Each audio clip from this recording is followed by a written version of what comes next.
Hello friends, good evening. I welcome you all on this session of CDP. So let's get started with our new session, previous year questions. Yes, तो हम लोग start करते हैं CDP को revision के लिए, देखते हैं कुछ महत्वपूर्ण प्रश्नों को। तो प्रारंभ करते हैं बिना टाइम को वेस्ट किए। पहला हमारा प्रश्न है, जी हाँ, ये आपको बताना है कि बुद्धि के एक सत्तात्मक सिद्धांत का प्रतिपादन किसने किया है। जी हाँ, किसने किया है एक सत्तात्मक सिद्धांत का प्रतिपादन? जी हाँ, थॉर्नडाइक ने। इन्होंने तो बहुबुद्धि बताई है, स्पीयरमैन ने 2, बर्ट महोदय। और सही विकल्प इसका क्या होगा ये आप बताइए। जितने लोग जुड़ गए हैं वो वीडियो को एक बार लाइक और शेयर, अगर कोई दिक्कत ना हो तो कर सकते हैं। तो चलिए चलते हैं अगले प्रश्न की ओर।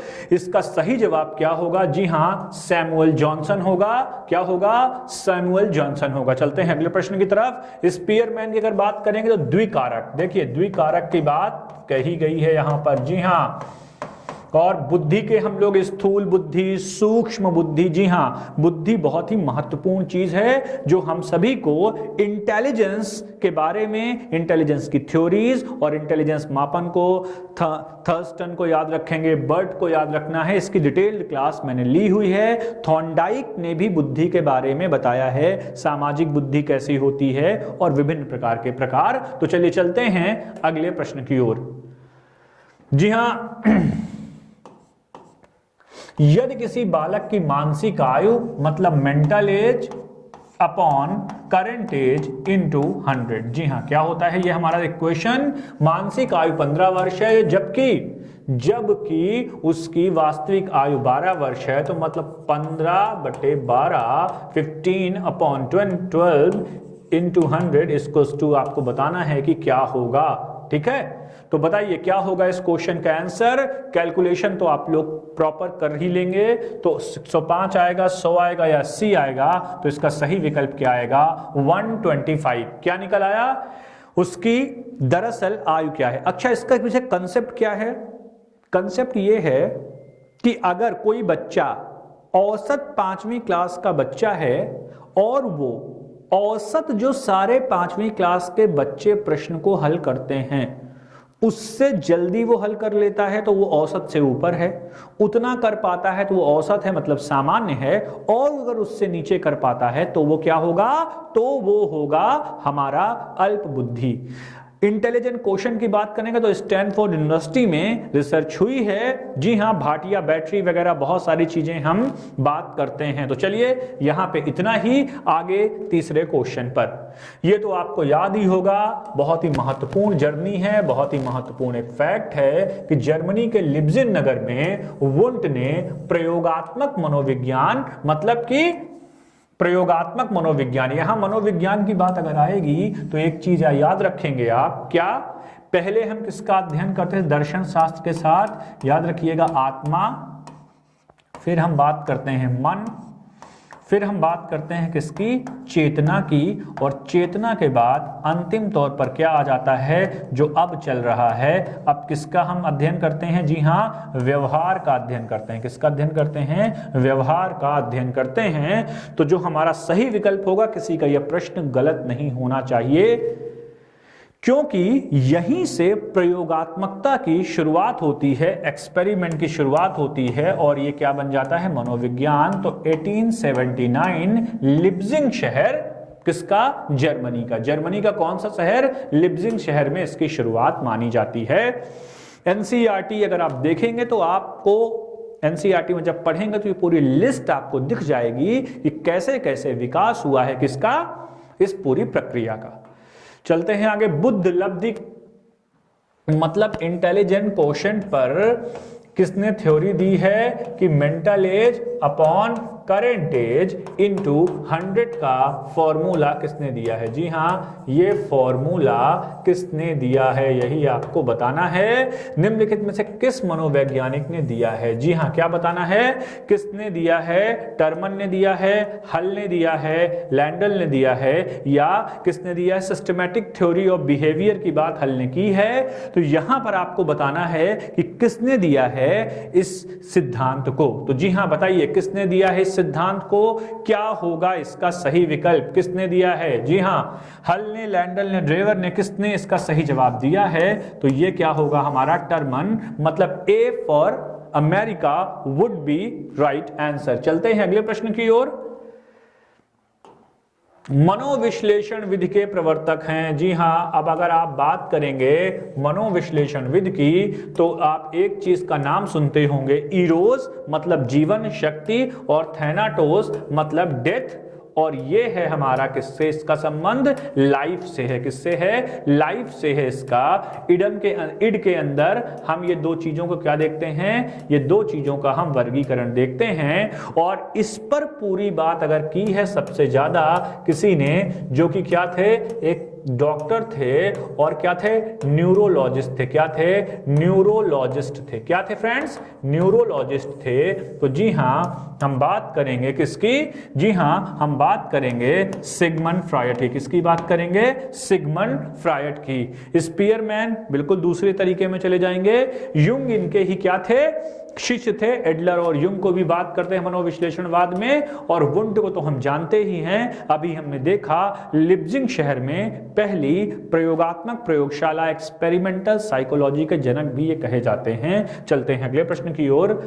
मानसिक आयु का प्रत्यय किसने दिया था? जी हां, मानसिक आयु के बारे में, मानसिक आयु का प्रत्यय किसने दिया था? सबसे ज्यादा बुद्धि तुलनात्मक रूप से कॉम्प्लेक्स विषय है, टॉपिक है सीडीपी में, जिस पर कि बहुत सारा कंफ्यूजन होता है। तो बिने और साइमन, स्टर्न ने, टर्मन ने, या आप नाम लेंगे किसका? सिरिल बर्ट का। किसका नाम लेंगे? सिरिल बर्ट का नाम आप ले सकते हैं। तो बताइए क्या होगा इसका सही जवाब छठवें प्रश्न का? जी हां, बताइए क्या होगा? बिने और साइमन, बिने और उनके सहयोगी साइमन की बात हम शुरुआती दौर में ही कर चुके हैं। चलते हैं अगले प्रश्न की ओर। मानसिक आयु का प्रत्यय दिया था। प्राचीन इतिहास, मध्यकालीन इतिहास, आधुनिक इतिहास, सामान्य हिंदी, फिजिक्स, केमिस्ट्री, बायोलॉजी, भारतीय राज्य व्यवस्था, इंडियन ज्योग्राफी के रिटन नोट्स नितिन सर के आप परचेज कर सकते हैं। जी हां, और अब अगला प्रश्न आता है हमारे सामने, क्या? बुद्धि से ही संबंधित। बुद्धि लब्धि संप्रत्यय किसने विकसित किया था? मतलब इंटेलिजेंट क्वेश्चन की बात करेंगे तो बिने, रीड ने, टर्मन ने, या कैटल ने। जी हां, बताइए। बुद्धि के बारे में हमने तरल बुद्धि भी देखा, ठोस बुद्धि भी देखा है, पढ़ा है, प्लेलिस्ट में लेक्चर्स पढ़े होंगे, आप देख सकते हैं। दूसरी एक इंपॉर्टेंट चीज हमने और देखी है, क्या? कि बुद्धि बहुबुद्धि कारक होती है। हार्वर्ड गार्डनर ने इसको बहुत तरीके से क्या किया है? वर्गीकृत किया है। जी हां, क्या किया है? वर्गीकृत किया है। तो ये सही विकल्प क्या हो जाएगा हमारा? टर्मन ने क्या दिया है? बुद्धि लब्धि संप्रत्यय क्या किया था? जी हां, विकसित किया था। अगले प्रश्न की ओर चलते हैं। संवेगात्मक विकास को प्रभावित करने वाले कौन कौन से कारक होते हैं? संवेगात्मक विकास को शारीरिक अवस्था, मानसिक अवस्था और थकान। संवेगों की बात कर रहा है, मतलब ये किसकी बात कर रहा है? जी हां, मतलब ये किसकी बात कर रहा है? बात कर रहा है इमोशंस की। किसकी कर रहा है बात? इमोशंस की चर्चा यहां पर की जा रही है। तो याद रखिएगा, फिजिकल हेल्थ, मेंटल हेल्थ और थकान, ये तीनों हो जाएंगे संवेगात्मक विकास को प्रभावित करने वाले कारकों में। जी हां, ये तीनों आएंगे, शारीरिक, मानसिक और थकान। सारे ही विकल्प यहां पर क्या होंगे? सही होंगे। जी हां, चलिए चलते हैं अगले प्रश्न की ओर। अगला प्रश्न हमारा वाणी दोष नहीं है। बताइए, वाणी दोष विकार की बात कर रहा है, दोष की बात कर रहा है, ध्वनि परिवर्तन नहीं है पूछ रहा है, मतलब आपको क्या बताना है? नॉट। तीव्र स्पष्ट वाणी, हकलाना और तुतलाना, ये तो वाणी दोष है। धीमी या तेज गति से बोलना, अस्पष्ट उच्चारण भी है। अब आप धीमे बोलें या तेज बोलें, ये कोई विकार कैसे हो सकता है? आप बताइए, ये कोई भी विकार कैसे हो सकता है? चाहे आप धीरे बोलें या आप तेज बोलें, ये कोई विकार नहीं होगा, मतलब वाणी दोष नहीं है। जी हां, इस बात को हम याद रखेंगे। ठीक है मित्रों, तो निम्न में से कौन सा वाणी दोष नहीं है? ये आपने जान लिया कि धीमी या तेज गति से बोलने को हम क्या नहीं कहेंगे? जी हां, हम वाणी दोष नहीं कहेंगे धीरे या तेज से बोलने को। ठीक है मित्रों, तो चलिए चलते हैं अगले प्रश्न की तरफ। अगला प्रश्न है, व्यक्तित्व के संगठन का स्वरूप क्या है? बताइए, व्यक्तित्व के संगठन का स्वरूप क्या है? सामाजिक, आर्थिक, मनोवैज्ञानिक, शारीरिक, सामाजिक, राजनीतिक और मनोवैज्ञानिक और आध्यात्मिक। व्यक्तित्व के संगठन का मतलब बात किसकी कर रहा है? व्यक्तित्व की बात कर रहा है। क्या बात कर रहा है? व्यक्तित्व की। और याद रखिए, केवल देखने से पर्सनालिटी का कोई संबंध नहीं। आप लोग मानते हो कैसा दिख रहा है कोई, इस बात पर बहुत ज्यादा ये नहीं होता है। बहुत सारे और फैक्टर्स होते हैं व्यक्तित्व में। वो कैसे सोचता है, कैसे बोलता है और कैसे अपनी बात को आप तक पहुंचाना चाहता है। तो जी हां, क्या हो जाएगा हमारा? मनोवैज्ञानिक, मतलब साइकोलॉजिकल एंड, जी हां, दूसरा क्या आएगा? दूसरा क्या आएगा हमारा? फिजिकल आएगा। क्या आएगा? दूसरा हमारा फिजिकल भी आएगा। चलते हैं अगले प्रश्न की ओर। भाषा विकास का सिद्धांत नहीं दिया है। बताइए, भाषा विकास के सिद्धांत की चर्चा हम नहीं करते हैं। कहां पे नहीं करते हैं? नहीं है, सॉरी, भाषा विकास का सिद्धांत नहीं है। देखिए, नॉट से जुड़े प्रश्न बहुत ज्यादा पूछे जाते हैं। क्या है? नहीं है, यह प्रश्न हमेशा पूछा जाता है। और आपको बताना है, अनुबंधन का सिद्धांत आता है। अनुकरण करके ही भाषा सीखते हैं जब बालक छोटा होता है, या हम सभी। इसीलिए भाषा में 4 चीजों पर विशेष बल दिया जाता है। और उसको क्या कहते हैं? एक चीज हम रीड, राइट, स्पीक और लिसन। जी हां, ये 4 चीजें हैं जो आप हमेशा याद रखने का प्रयास करिए। जी हां, किसका प्रयास करिए? इसको याद रखने का प्रयास हम सदैव ही करेंगे। तो इसमें परिपक्वता भी होगी। आप धीरे धीरे क्या होंगे? जैसे सीखते जाएंगे, आप लगातार मैच्योर होते रहते हैं। और ये एक सतत प्रक्रिया है। कैसी प्रक्रिया है? ये एक सतत प्रक्रिया है। तो क्या हो जाएगा? अतिरिक्त शक्ति का सिद्धांत, एडिशनल का पावर का प्रिंसिपल हमारा भाषा विकास का सिद्धांत नहीं है। एक और बात हम यहां पर कर लें, अगर आप बात करेंगे किसकी? नोम चोम्स्की की। किसकी बात करेंगे? नोम चोम्स्की की बात करेंगे। तो इनको हम मुख्य रूप से, फर्डिनांड सस्यूर का नाम भी आता है जिस पे हम बात करते हैं इसकी। और इन्होंने चर्चा की थी, एक सार्वभौमिक ग्रामर की बात की थी। किसकी बात की थी? सार्वभौमिक व्याकरण की बात की थी। किसकी बात की थी? सार्वभौमिक व्याकरण अर्थात जनरेटिव ग्रामर की बात, चर्चा इन्होंने की थी। कई सारे सोपान दिए थे। प्लेलिस्ट में जाके आप देखेंगे तो मैंने अलग से इस विषय को आपको समझाया, बताया है। शैक्षिक विकास में मूल्यांकन का क्या अर्थ है? याद रखिएगा, अगर हम बात करेंगे मूल्यांकन का, अगर हम किसकी बात करेंगे? अगर हम बात करेंगे इवैल्यूएशन की, तो इवैल्यूएशन कैसा होना चाहिए? कॉम्प्रहेंसिव होना चाहिए। कॉम्प्रहेंसिव कॉन्टिन्यूअस इवैल्यूएशन होना चाहिए। सतत एवं व्यापक मूल्यांकन होना चाहिए।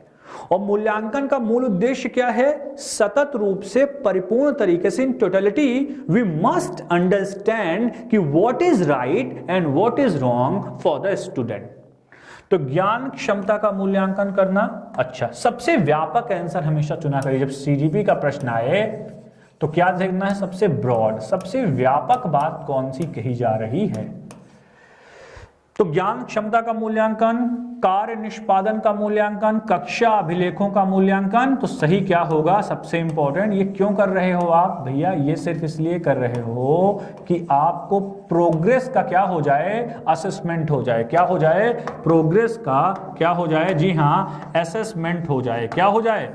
कि प्रगति का क्या हो जाए, आपको आकलन हो जाए। किसका? प्रगति का आकलन हो जाए, यही होगा इसका सही जवाब। अगले प्रश्न की ओर चलते हैं। उसके पहले हमारे नितिन सर का हिंदी इंडिविजुअल का बैच है, इसमें आप एडमिशन ले सकते हैं और अपनी हिंदी की तैयारी बढ़िया तरीके से कर सकते हैं। अधिगम क्षमता, जी हां, बात की जा रही है किसकी? लर्निंग कैपेसिटी की बात की जा रही है। किसकी बात कर रहा है? लर्निंग एबिलिटी की बात हो रही है। किसकी बात हो रही है? लर्निंग एबिलिटी की चर्चा बात यहां पर की जा रही है। किसकी बात की जा रही है? लर्निंग एबिलिटी की।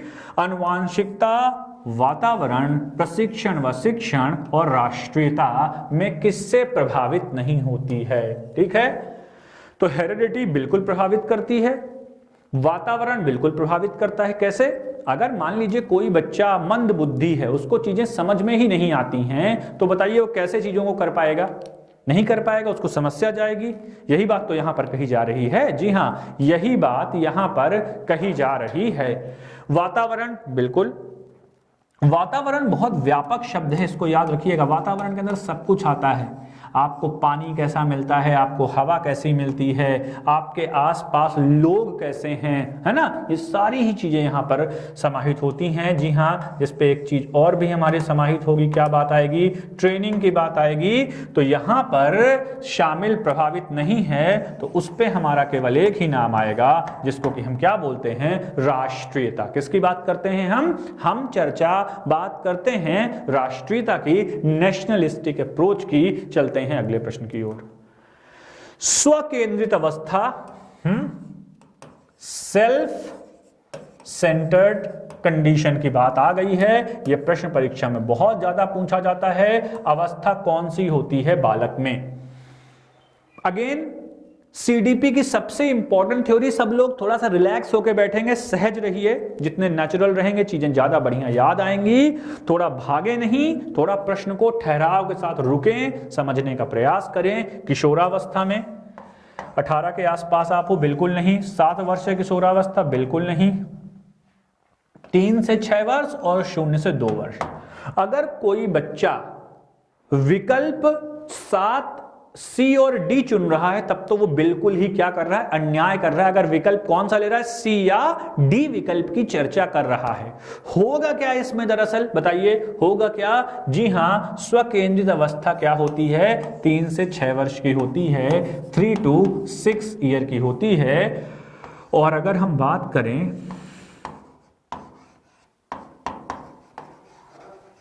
जीन पियाजे की, तो इसमें इन्होंने क्या बताया है? SPCF। ये 4 अवस्थाएं हम देखते हैं। क्या है ये? SPC और F। Sensory motor, pre operational, concrete operational और फॉर्मल ऑपरेशनल की बात हम करते हैं। चलते हैं अगले प्रश्न की ओर। सीखने की प्रक्रिया को प्रभावित करने वाले कारक, है ना? फैक्टर्स इन्फ्लुएंसिंग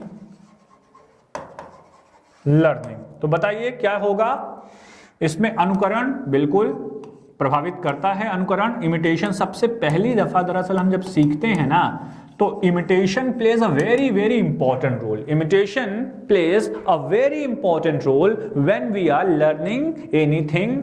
सो प्रशंसा एवं निंदा, रिवार्ड एंड पनिशमेंट की बात करते हैं। कंपटीशन मतलब प्रतियोगिता। तो जी हाँ, ये तीनों ही हमारे क्या हो जाएंगे? तीनों ही हमारे इसके अंतर्गत आएंगे, तीनों ही आ जाएंगे इसके अंदर। मतलब ऑल ऑफ द एबव की चर्चा हम यहां पर करेंगे। चलते हैं अगले प्रश्न की ओर। सबके लिए शिक्षा, education for all. Education for all लगभग 155 देशों के समूह ने क्या किया था? एक सम्मेलन किया था। कहां? थाईलैंड के जामटीन में। कहां किया था? थाईलैंड के जामटीन शहर में। जी हां, गवर्नमेंट भी थे और नॉन गवर्नमेंट, लगभग 1550 या लगभग 1600 के आसपास ऑर्गेनाइजेशंस ने एक एडुकेट रिसोर्स, एक एडुकेट मतलब पर्याप्त रिसोर्स के लिए ये कार्य किया था। और जी हां, लेकिन आपसे प्रश्न में क्या पूछा गया है? प्रश्न में आपसे क्या पूछा गया है कि सन कौन सा है? जी हां, सन कौन सा है? तो याद रखिएगा, सन कौन सा है? जी हां, सन है 1990। कौन सा सन है? 1990 की बात हम यहां पर कर रहे हैं। चलते हैं अगले प्रश्न की तरफ। चलिष्णुता मतलब मोबिलिटी ट्रेनिंग निम्नांकित में से किस प्रकार के विशिष्ट बच्चों की एक सर्व प्रमुख आवश्यकता है? चलिष्णुता, ठीक है, किस प्रकार के बच्चों की? प्रतिभाशाली बच्चों की, भाषा दोष से पीड़ित बच्चों की, मंद अधिगमकर्ता बच्चों की, दृष्टिबाधित। दृष्टिबाधित मतलब जिनको की देखने में समस्या होती हो। कैसी समस्या होती हो? जिनको देखने की समस्या होती हो फ्रेंड्स। जी हां, तो क्या होगा? ये हमारा सही विकल्प क्या होगा? दृष्टिबाधित बच्चों की हम बात करते हैं।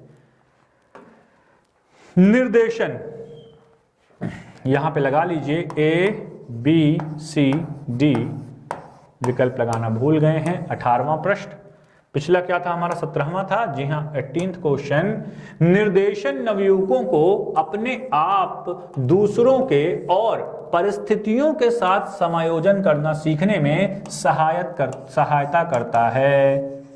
बहुत ही जरूरी है जीवन में क्या? Accommodation, the process of accommodation. किसकी बात कर रहा है? Process of accommodation. उपयुक्त परिभाषा किसने दी है? मैकडॉनल ने दी है, ब्रेवर ने दी है, या सीई किसने दी है? स्किनर ने दी है। जी हां, आपको बताना है कि ये परिभाषा निम्नलिखित में से किसने दी है। जी हां, तो ये परिभाषा दी है हमारी, किसने दी है? स्किनर ने दिया है। किसने दिया है? स्किनर ने दी है ये परिभाषा। चलते हैं अगले प्रश्न की ओर। राजस्व लेखपाल का नया बैच प्रारंभ हो गया है। 600 video lectures, free test, smart PDF material, offline download facility is available, so please get ready for this. चलते हैं अगले प्रश्न की ओर। निर्देशन का मुख्य उद्देश्य क्या होता है? जी हां मित्रों, निर्देशन का प्रमुख उद्देश्य क्या होता है? जी हां, मेन ऑब्जेक्टिव क्या होता है? मेन ऑब्जेक्टिव क्या होता है?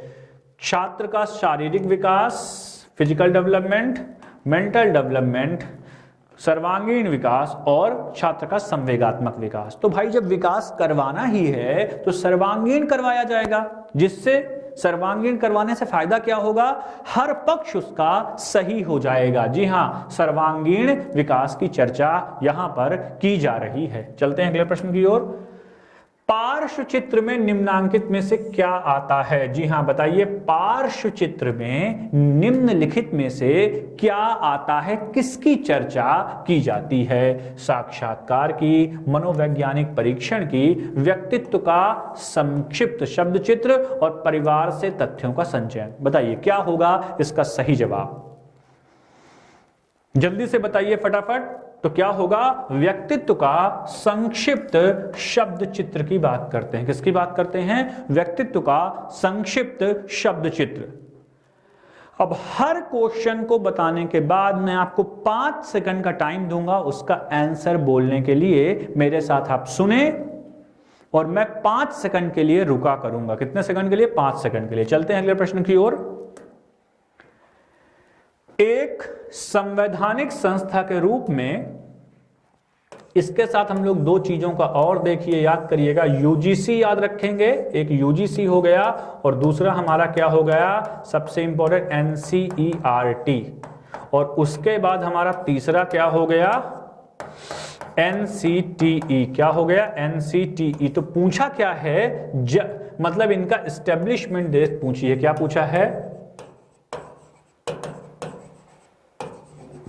Establishment date. अगर बात करेंगे एलिमेंट्री एजुकेशन की, थोड़ा सा बात करते हैं शुरुआत कहां से होती है, तो हम याद रखिएगा स्वतंत्रता प्राप्ति के बाद, स्वतंत्रता प्राप्ति के बाद अगर हम बात करेंगे तो बात करेंगे हम डॉक्टर सर्वपल्ली राधाकृष्णन आयोग की। अगर पहले का बात करेंगे तो वुड ग्रांट से चलेंगे, फिर हंटर कमीशन आया।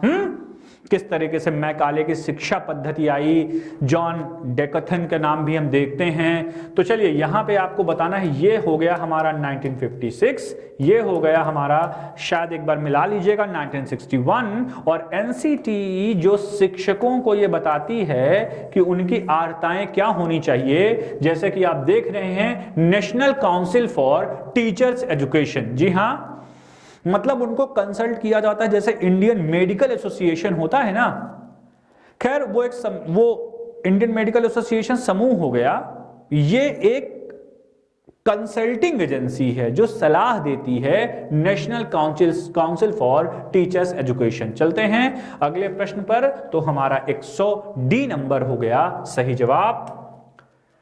हेउरिस्टिक विधि के प्रणेता कौन है? जी हां, हेउरिस्टिक विधि किसने दी है ये आपको बताना है। किसने दिया है हेउरिस्टिक विधि को?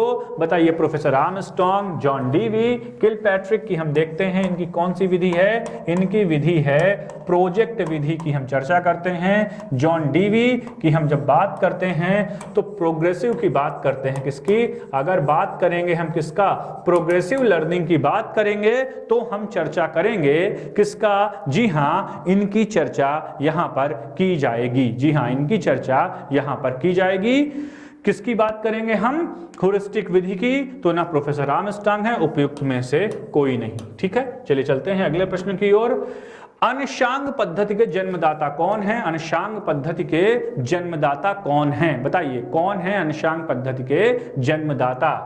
जॉन, कौन है इसका जन्मदाता? John Frederick Herbart, Bertrand Russell, John Heinrich Pestalozzi और महायोगी अरविंद। जी हां, महायोगी अरविंद। मतलब भारतीय परिप्रेक्ष्य में ये नाम लिया गया है कि कौन है इसके मुख्य कर्ता धर्ता। बताइए क्या होगा? 5 सेकंड का टाइम है आप सभी के पास, सब लोग सोच लीजिए। अनशांग पद्धति के जन्मदाता कौन है? मेरे हिसाब से तो मैं कहूंगा पेस्टोलॉजी को, जॉन हेनरिक पेस्टोलॉजी। बाकी आपको लिए 5 सेकंड का टाइम अभी भी है। वीडियो को एक बार लाइक और शेयर अगर आप चाहें तो आप कर सकते हैं। जी हां, चलते हैं अगले प्रश्न की ओर। सूक्ष्म शिक्षण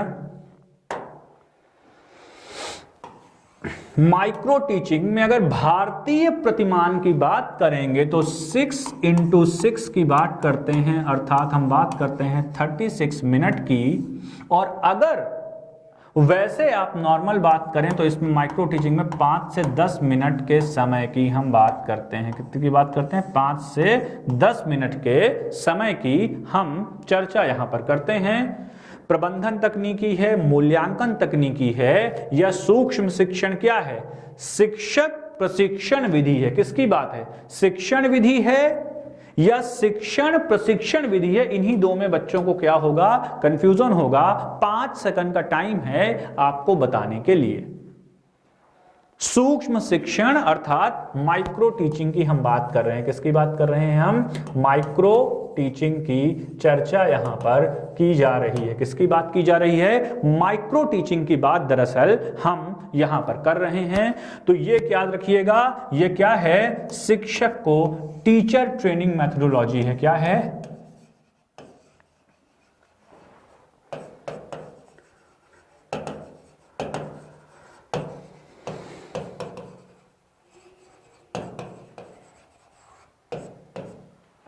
okay, this is a teacher training methodology. चलते हैं अगले प्रश्न की ओर।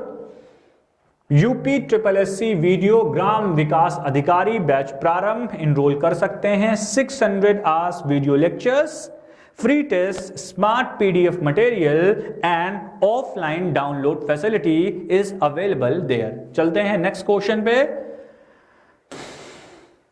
बताइए, बहुत ही शानदार सा ये प्रश्न। अब आपको बताना है कि सही जवाब क्या है। थोड़ा आराम से पढ़िए, आपको समय मैं देता हूं 10 सेकंड का। कितने सेकंड का समय है? 10 सेकंड का समय है आपके पास।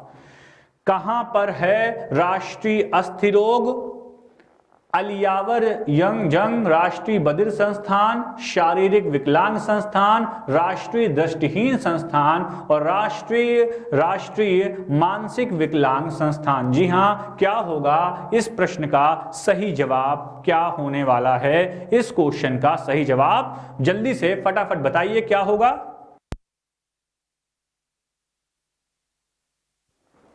क्या होगा बताइए इसका सही जवाब? तो जी हां, ये होगा चौथा होगा इसका सही जवाब। जी हां, चौथा होगा इसका सही जवाब। 1, 2 भी अगर आपसे बन जाएंगे तो आप इजीली बता सकते हो कि सही तरीका क्या होगा।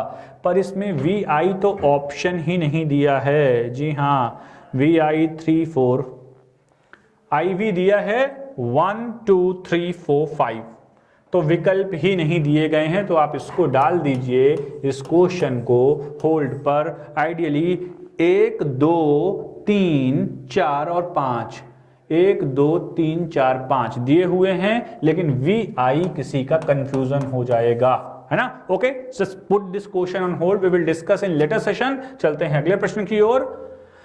बताइए, अब ये बढ़िया सा क्वेश्चन है, देखिए दमदार सा क्वेश्चन है। पुरस्कार के संबंध में प्रस्तुत किए गए निम्नलिखित कथनों में से कौन सा सही नहीं है? पुरस्कार के संबंध में यह रिश्वत का एक प्रकार है पुरस्कार। यह वांछनीय व्यवहार की बढ़ोतरी करने का कार्य करता है, बिल्कुल सही है। यह अवांछनीय व्यवहार में वृद्धि करने और लाभ की भावना में कमी लाने का कार्य करता है। पुरस्कार एक रुचिकर उद्दीपन है, बिल्कुल सही है। पुरस्कार अनुक्रिया के दृढ़ करने के लिए दिए जाते हैं। बहुत ही शानदार प्रश्न है, पढ़िए। पूरे 10 सेकंड का टाइम है इस प्रश्न पर, 3-4 बार पढ़िए, लेकिन किसी का भी गलत नहीं होना चाहिए। बताइए कथन कौन कौन से गलत हैं? ABC कौन कौन से गलत हैं? यह रिश्वत का एक प्रकार है, ये गलत हो गया। ये ब्राइबरी का एक टाइप तो नहीं है, ब्राइबरी का एक टाइप तो नहीं, तो कहां आ जहां आए वो गलत कर दो। केवल कथन आ गलत है, ठीक है। कथन गलत है, ठीक है। कथन आ बा तथा या सही है, तो ये कट गया क्योंकि ये तो गलत है। आ बा सही, ये भी कट गया। देखिए ट्रिक से करिए, अब 2 मात्र बचे। तो कथन आ तथा सा गलत है। सा देखिए, यह अवांछनीय व्यवहार में वृद्धि करने और लाभ की भावना, तो इसको भी क्या कर दीजिए आप? जी हां, इसको भी आप, इसको एक तो कट कर दिया, ये रॉन्ग आंसर हो गया। अब बताइए दूसरा क्या कट करेंगे आप? दूसरी कौन सी बात इसमें समाहित नहीं होगी? बताइए दूसरी कौन सी बात समाहित नहीं होगी? तो सा भी हमारा क्या हो जाएगा? ये भी क्या हो जाएगा? गलत हो जाएगा। क्या हो जाएगा?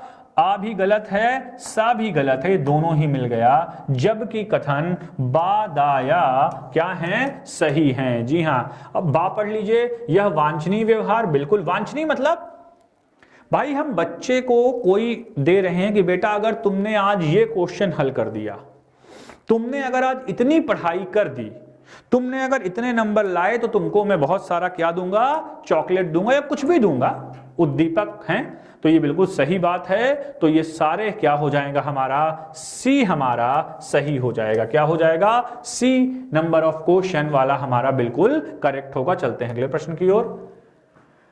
निम्नलिखित में से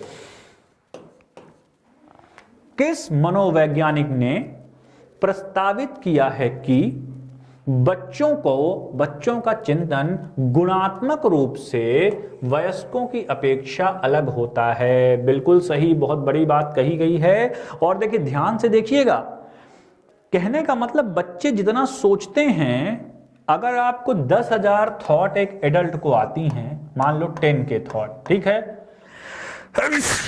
सॉरी, तो 10 के थॉट्स अगर किसको आती हैं? एक एडल्ट को आती हैं, तो बच्चे को भी आती हैं। मतलब चाइल्ड को भी उतनी ही आती हैं, बस फर्क क्या हो जाता है इसमें? जी हां, अगर आप फर्क की बात करेंगे तो फर्क के तौर पर सिर्फ इतना होता है कि ये जो हैं टाइप बात अलग हो जाती है। अमाउंट सेम रहता है। क्या सेम रहता है? अमाउंट सेम रहता है, केवल क्या अलग हो जाता है? जी हां, टाइप अलग हो जाता है। क्या अलग हो जाता है? टाइप जो है वो अलग हो जाता है। जी हाँ, टाइप अलग हो जाता है। ये बात ना तो लॉरेंस कोहलबर्ग ने कही है, ना तो हार्वर्ड गार्डनर ने बहुबुद्धि का सिद्धांत दिया है ना।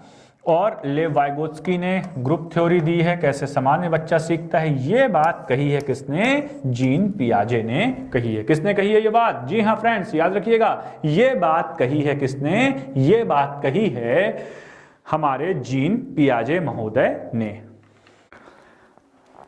तो चलिए चलते हैं अगले प्रश्न की ओर। अगला प्रश्न आपकी स्क्रीन पर है। जी हां, प्रश्न क्या है? आगमनात्मक तर्क, मतलब कि हम बात किसकी कर रहे हैं? हम बात कर रहे हैं इंडक्टिव रीजनिंग। किसकी बात कर रहे हैं?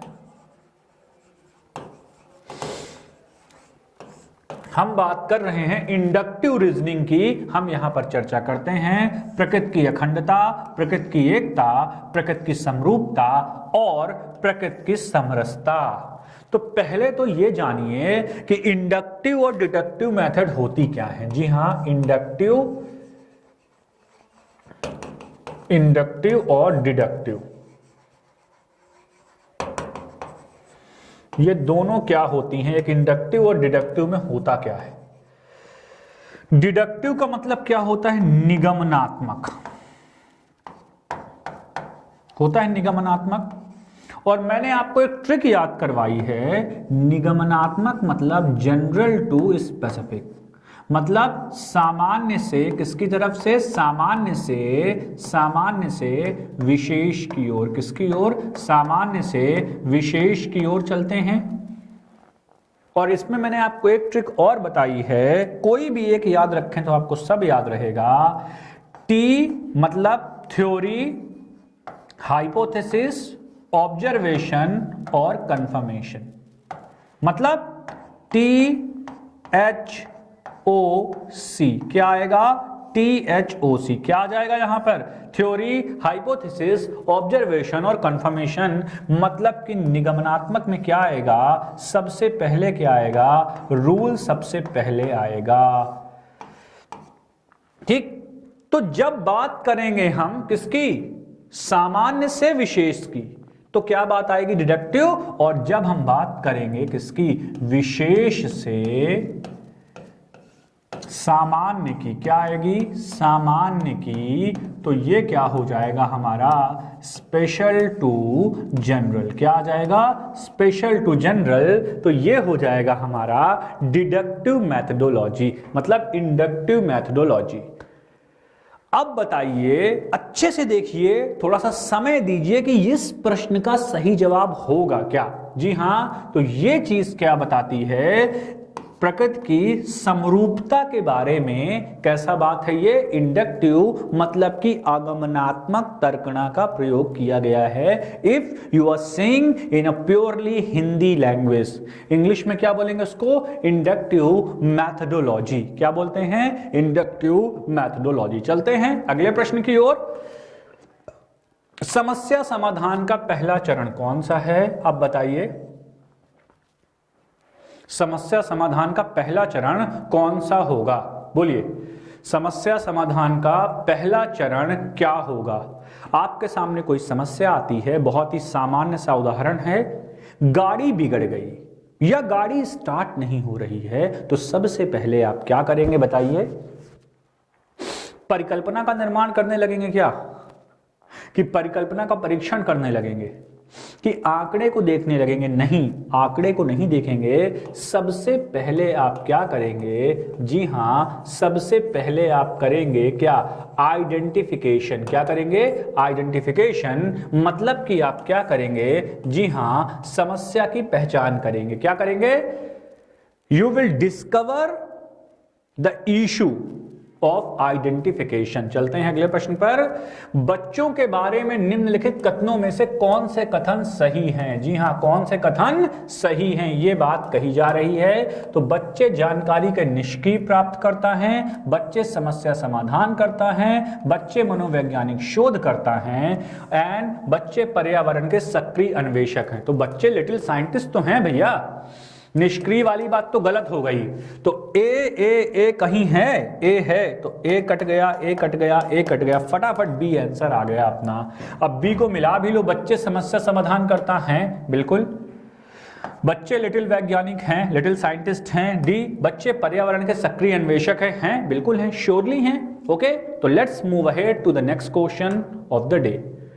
नॉट द नेक्स्ट क्वेश्चन, आप समझ ही सकते हैं, एडवर्टीजमेंट यूपी पुलिस लेखपाल, यूपी लेखपाल का बैच है। और मैं चाहता हूं कि आप लोग लेखपाल बनने के बाद बहुत ज्यादा जो छोटे छोटे काम के लिए परेशान ना करें, अगर बन भी जाएं। Hindi individual, UP police constable, police बनने के बाद संवेदनशीलता जरूर रखें। यूपी टेट, सुपर टेट और टीचर बनने के बाद अच्छे से पढ़ाएं जरूर, है ना।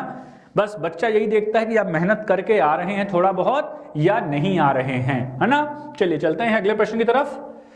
निम्नलिखित में से कौन सा समस्या समाधान में बाधक नहीं है? जी हां, हिंडर की बात कर रहा है, हिंड्रेंसेस की।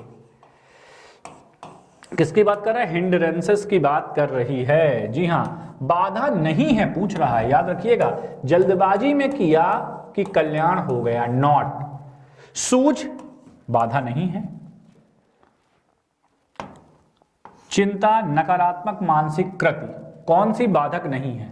अगर भैया आप सूझ दिखाओगे, जो कोहलर ने अपने प्रयोगों में दिखाया था, कोहलर ने अपने प्रयोग में क्या दिखाया था? कोहलर का सिद्धांत क्या था? जी हां, कोहलर का सिद्धांत यही था ना, सूझ का सिद्धांत। किसका सिद्धांत था? सूझ का सिद्धांत था ना कोहलर का।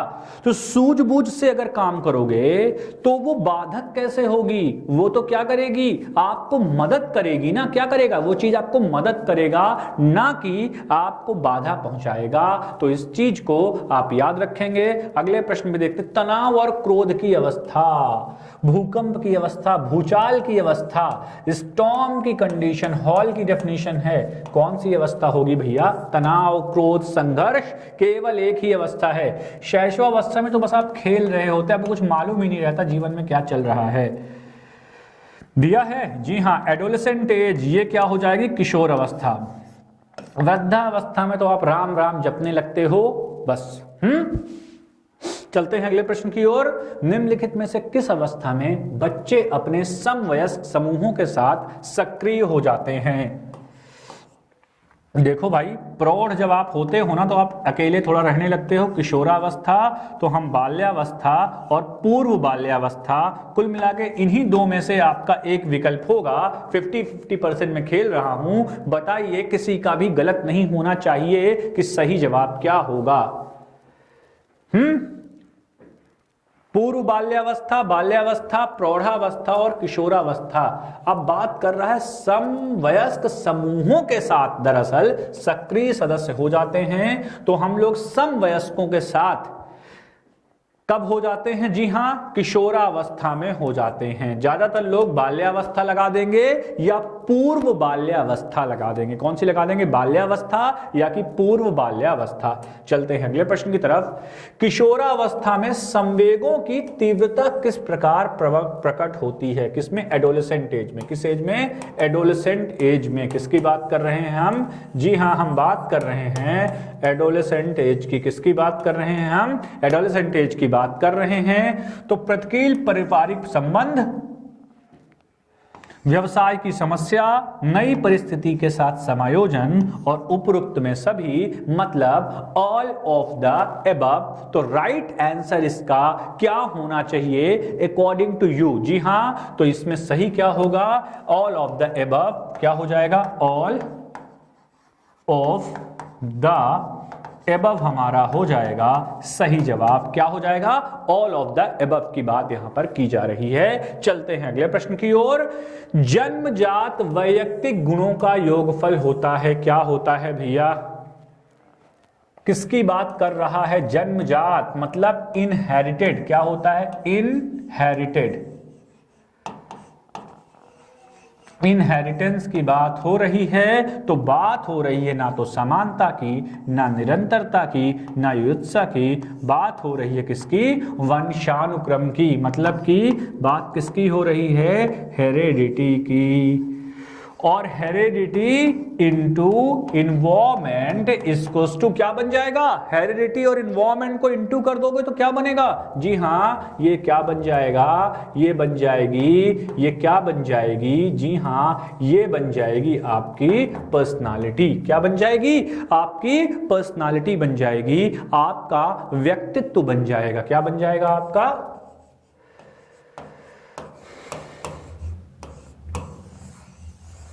क्या बन जाएगा आपका? जी हाँ, ये आपका व्यक्तित्व बन जाएगा, आपकी पर्सनालिटी बन जाएगी। चलते हैं अगले प्रश्न की ओर। लड़का पैदा होने के लिए सबसे बात जान लीजिए कौन उत्तरदायी होता है? एम मतलब मेल मतलब कि फादर, और फीमेल मतलब कि मदर। ओके, तो याद रखिएगा, मेल में होता है XY गुणसूत्र और फीमेल में होता है केवल XX।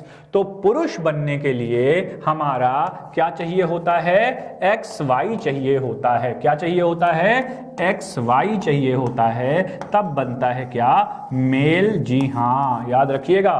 तो कुल मिला के पिता जिम्मेदार होता है कि होने वाले संतति का लिंग सेक्स कौन सा होगा। उत्तर प्रदेश पुलिस कांस्टेबल का बैच है, आप ज्वाइन कर सकते हैं। बुद्धि पर वंशानुक्रम का प्रभाव होता है। इंटेलिजेंस इज अफेक्टेड और इन्फ्लुएंस्ड बाय किसका? इन हेरिडिटी, है ना?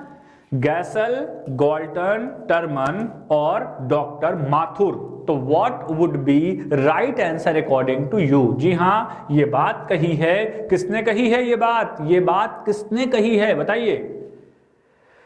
गॉल्टन या टर्मन? तो सही विकल्प हमारा क्या हो जाएगा? टर्मन ने कही है ये बात, टर्मन महोदय के द्वारा कही गई है। लास्ट 3 क्वेश्चंस और बचे हैं। वे कौन से बाह्य कारक हैं जो एक बच्चे को कक्षा में रुचि लेने से रोकते हैं भाई?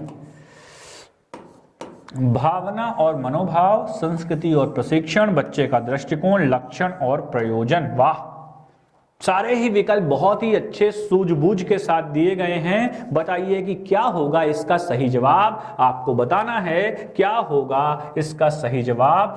तो रुचि लेने से रोकते हैं, क्या आएगा? 5 सेकंड का टाइम है आप सभी के पास। कितने सेकंड का टाइम है? You have 5 seconds time to evaluate your answer. तो क्या आ जाएगा हमारा? संस्कृत और प्रशिक्षण आ जाएगा। क्या आ जाएगा? संस्कृत और प्रशिक्षण की बात हम यहां पर कहते हैं। चलिए, बहुत ही बड़ा प्रश्न। एक 6 वर्ष की लड़की खेल कूद में असाधारण योग्यता का प्रदर्शन करती है। उसके माता पिता दोनों ही खिलाड़ी हैं। उसे नृत्य प्रशिक्षण प्राप्त करने भेजते हैं और सप्ताहांत में उसे प्रशिक्षण देते हैं। बहुत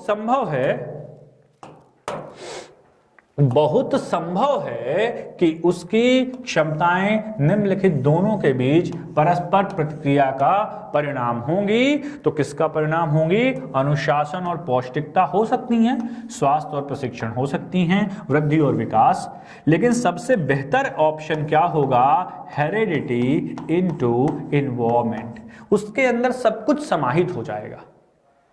अगर आप बात कर देंगे किसकी? इन्वॉल्वमेंट की बात कर देंगे तो उसके अंदर, जी हां दोस्तों, सब कुछ समाहित हो जाएगा। जी हां, सब कुछ समाहित हो जाएगा। And the last question of the day देखेंगे हम लोग, अंतिम प्रश्न।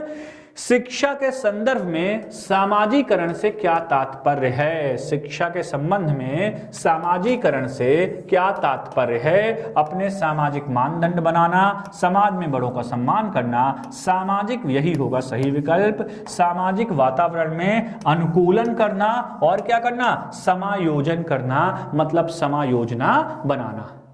ठीक है, क्या हो जाएगा? समायोजना का निर्माण करना, समायोजना बनाना आदि इसमें शामिल होगा।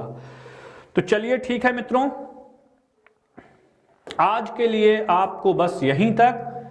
हम लोग अगली कक्षा में फिर मिलेंगे किसी और प्रश्नावली के साथ। तब तक के लिए मुझे दीजिए इजाजत। जय हिंद, नमस्कार।